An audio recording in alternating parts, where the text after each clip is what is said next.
અમદાવાદના રાણીપ વિસ્તારમાં આવેલો બલોલનગર રેલવે ઓવરબ્રિજ હવે મોતનો ઓવરબ્રિજ બની ગયો છે।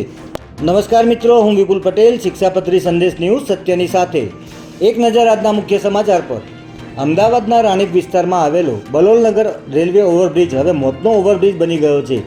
આ બ્રિજ પર થતા અકસ્માતોની વણઝાર વચ્ચે વધુ એક અકસ્માતની ઘટના સામે આવી છે। બલોલનગર રેલવે ઓવરબ્રિજ પર ગઈકાલે મોડી રાત્રે ઓવર સ્પીડમાં બાઇક ચાલક સ્પોર્ટ બાઇક લઈને જઈ રહ્યો હતો ત્યારે વળાંક પર બાઇક ડિવાઈડર સાથે અથડાતા બાઇક ચાલક બ્રિજ પરથી નીચે પટકાયો હતો, જેના કારણે તેનું ઘટના સ્થળ પર જ મોત નીપજ્યું હતું।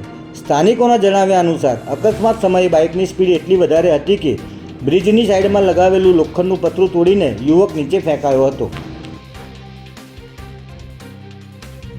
બલોલનગર પાસેના આ સ્થળે થોડા દિવસો પહેલાં પણ આવો જ એક અકસ્માત સર્જાયો હતો, જેમાં બાઇક સવાર આવી જ રીતે નીચે પટકાતા તેનું પણ મોત નીપજ્યું હતું। ત્યારે વારંવાર બનતી આવી ઘટનાઓને પગલે સ્થાનિકોમાં તંત્ર પ્રત્યે રોષ જોવા મળી રહ્યો છે। લોકો લાંબા સમયથી આ બ્રિજની બંને બાજુ ઊંચી રેલિંગ અને ડાયવર્ઝન માટેના ચેતવણી બોર્ડ લગાવવાની માંગ કરી રહ્યા છે।